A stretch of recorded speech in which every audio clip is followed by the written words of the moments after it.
let's press the button, which we did. Richmond Tigers Series Supporter Group, I can tell you that gives me such an honour and privilege today.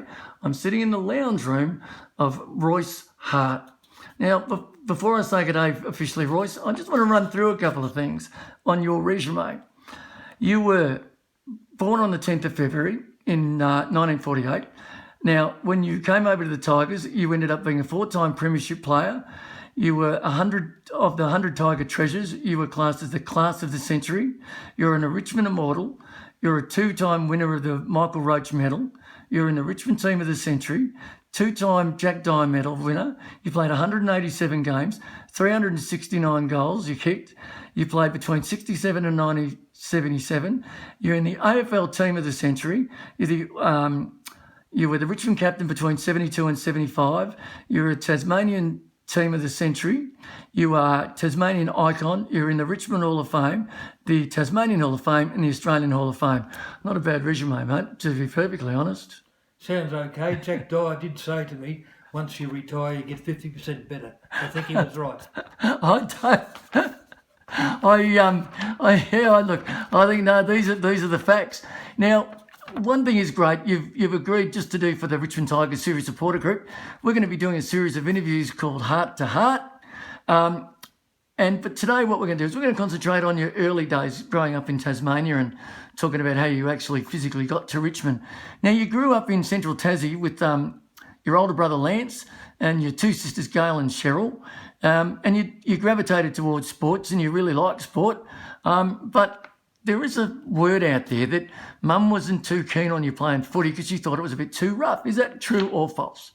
I think that's pretty false, but we did grow up in the middle of Tasmania and we lived a fairly hard life in the country. She only saw a couple of games that I played, but I don't think she worried about me getting belted around a bit.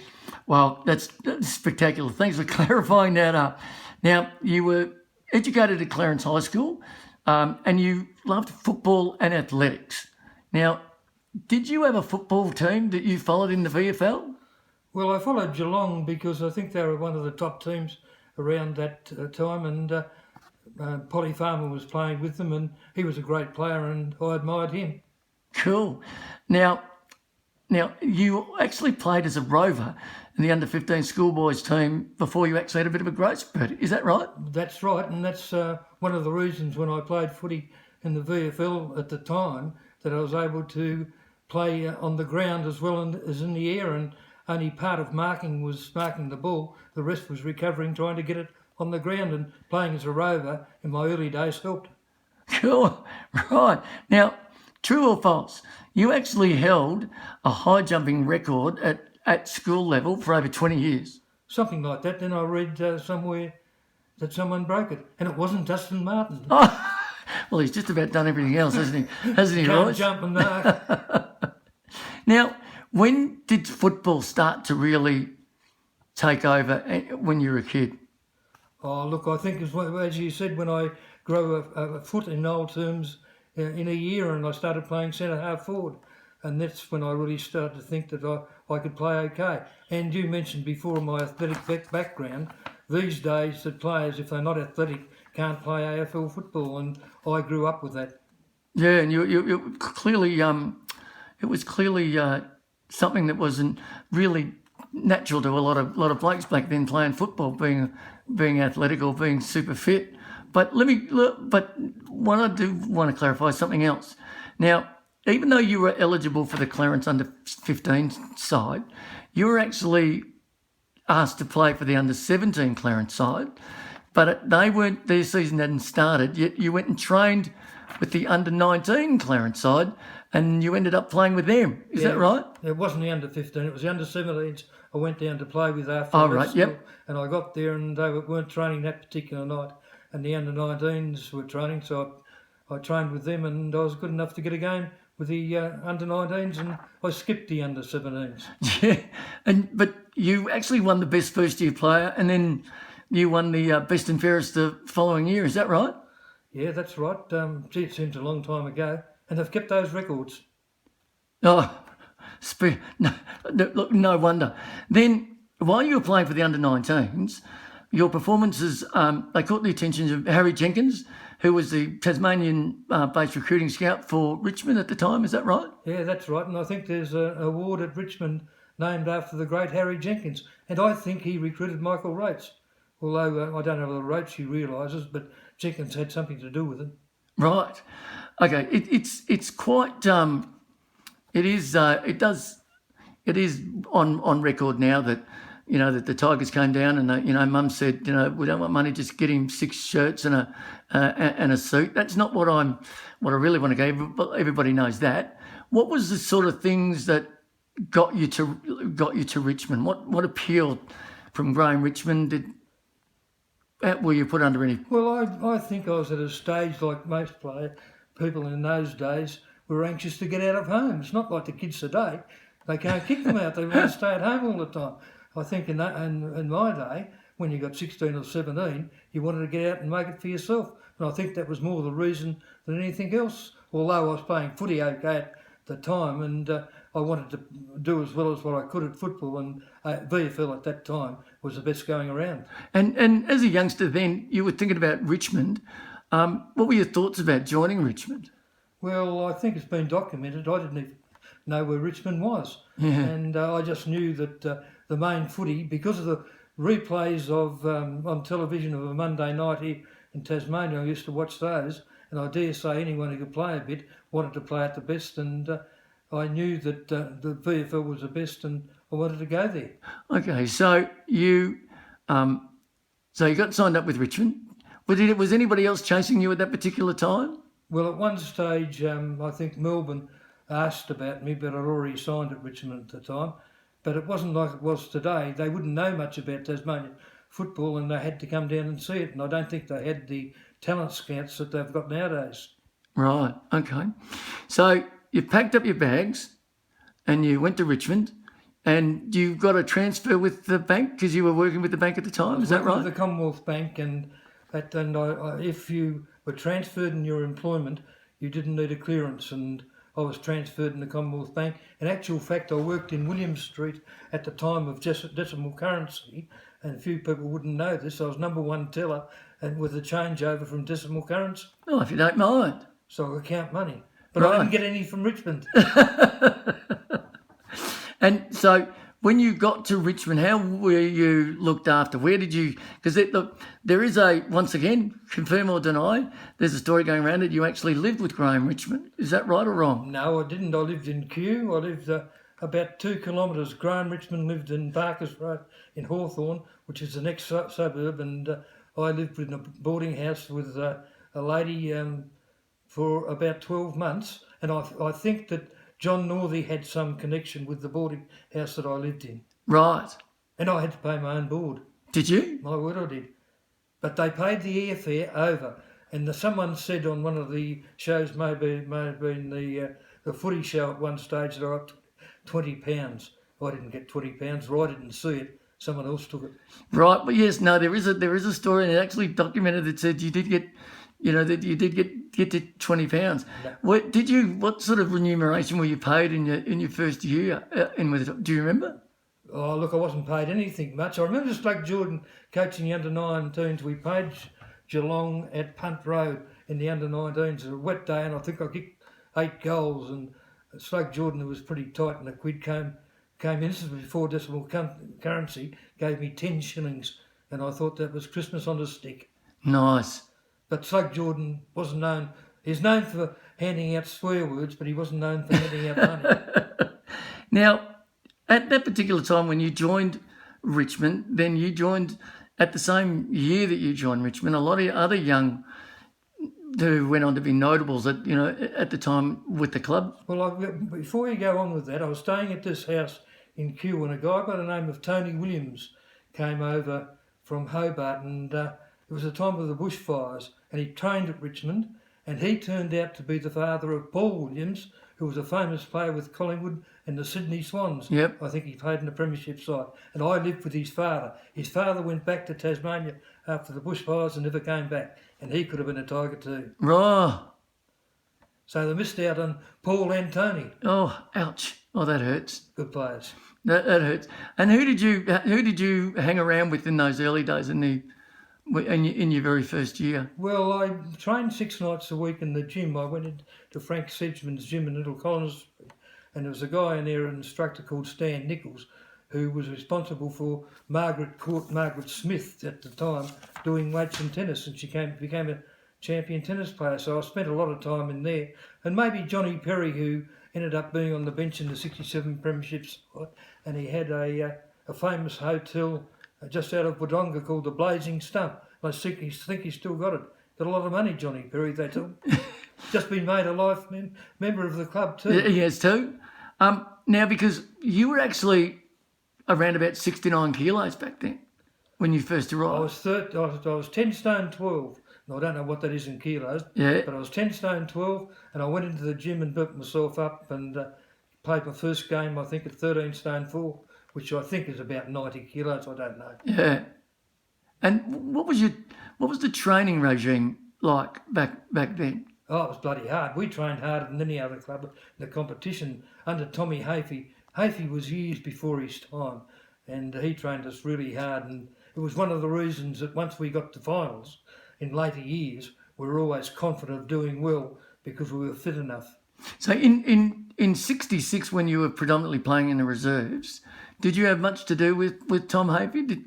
I actually met Tom Hafey for the first time when I went to Melbourne. I had lunch with Graham Richmond up at a cafe in East Melbourne. I think it was called Dennis's, and I was having lunch with Graham Richmond, and Tom Hafey came and had lunch with us, and he said to this would be the end of 65. It would have been. Yeah. He said Tommy will be the next coach of Richmond, and also at that restaurant was a bloke by the name of John Landy, famous runner. Yes. I had admired him as being an athlete Of at course. Clarence High School, and he was sitting at the next table. And I got to know the guy later on, and he lived in the same suburb, Campbellville, as what I did. Lovely person, but my word, he could run, and that really lit up my eyes.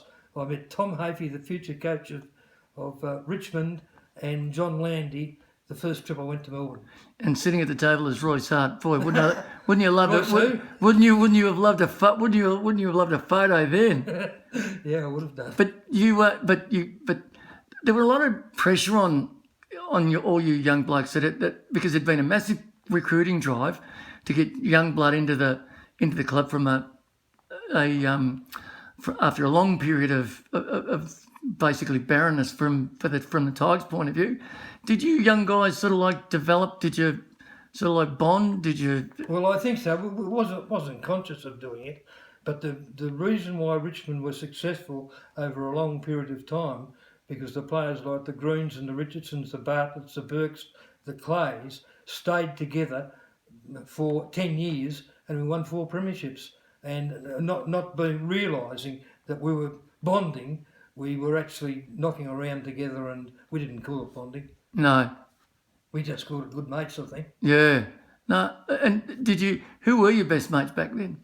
Well, as I say, Johnny Perry, I suppose. Kevin Bartlett, I actually trained in that gym in Little Collins Street, Frank Sedgman's gym with Kevin Bartlett. That's when Kevin Bartlett had hairs, but he had hair, but he also had muscles. Oh. Kevin Bartlett wasn't a wispy little rover. Kevin Bartlett was doing bench presses, I think, of about 150 pounds. Okay. And when you weren't working and you weren't playing footy, what did you do for fun as a young bloke? Well, I used to Hanging around Melbourne. I used to follow the races a fair bit. I didn't bet a lot, but I didn't have any bloody money to bet. Yeah. But I used to go to the races, and later on, when I was playing in the seniors, I took a very good interest in the breeding of racehorses. Yeah. And I used to, before a footy game, I'd think of the racehorses and breeding to take my mind off football, and it was another way of not playing the game the night before. Okay. Let me just go back a bit to Tasmania when you were a kid. We were talking earlier on before. Your main footy ground where you played most of your footy was the Bellerive Oval. It's now like when I played there in the under-19s, as you were saying, it was sloping. You had about a 10-foot drop from one end to the other. Nowadays, North Melbourne's got a home ground for their AFL matches, and Test matches are being played there. So it's improved a bit. It certainly has. And your career as a full forward when you were with them, did you in the under-19s? Did you predominantly play at full forward? No, I played at centre half forward, I think, most of the time. Didn't play at full forward a lot. I actually got out of playing a rover as I did at Clarence High, but probably winding the clock back a bit before that. The first 2 years I played footy at Sorrel Area School, and we won the premiership to both years. So in actual fact, over all of my career, which is probably not well known, I won the 2 premierships at Sorrel Area School. Then I won the reserves grand final at Richmond. I played in that, and then the 4 premierships for the Richmond seniors. So I had played in a few premiership sides. Well, I think you're. I think. Well, I don't think I know. You have a 72% winning record. So every time you stepped out on the ground, every 100 games you played, you won 72 times. That's pretty impressive. I didn't know that. Which is not too many. As a matter of fact, that should be in the documentation of the number 4 jumper. Oh, you would think so.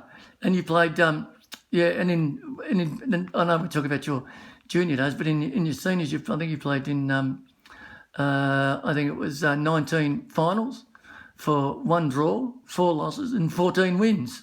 That's not a bad effort. I didn't know that. Yes. No, as I said to you at the start with Jack Dyer. Jack Dyer said you get better when you've retired. Well, it certainly happened with me. But also I've got something down there that is worth looking at from those days. Okay, now we did talk about this, so why don't you hold that for me and I'll come over here. Have a look at this, folks. This is about as good as it's going to get. So, Royce, what have we got here? Well, that's a photo taken, I think, at the Punt Rover Oval when I first went to Richmond. If you look at the boots there, they're the old Jenkin boots that I had to go out and buy myself. You didn't have to buy the I had boots to yourself. buy the boots myself. And we used to wash our laces. We had white laces and those, not those. Those laces are very white, Not Royce. those little orange and green ones that they have now. We just had white laces. We washed them every Friday night. And if you look at the shorts there are buckles on the shorts which you'd adjust them. And that sort of thing is the memorabilia that's around at the moment. Okay, now, if I can just go up here a little bit. Have a look at that gorgeous little young face. What are we? Is that first year? That would be my first year, yeah. And taking it to Punt Road Oval. But things in gear have changed. Like today, they get paid squillions of dollars to wear boots and to wear shorts. In those days, we had to go out and buy them ourselves. Okay, now, Royce, let me just do something a bit here that we did discuss. You've actually got some of your own memorabilia that you are able to sell, that you're looking to sell, and you've actually said that we can actually have this at the Richmond Tigers Series Supporter Group. That we can actually have this. So for the first person that is looking to do, wouldn't mind this little photo of Royce, which you won't find anywhere, which will come with his own stamp, his own certificate of authenticity. All what I want you to do is I want you to send me a personal message. And what we'll do is I'll talk to you about how much. But this is as rare as it comes. But yeah, Royce, that's a great photo. Well, it's something original and something that hasn't been flogged around before. A lot of the stuff with memorabilia nowadays is being reproduced and it's false. And this is something original and no one else has got. Oh no, and especially with those boots and all that sort of stuff. White laces are unique. Some of the players should wear them now. Without a doubt.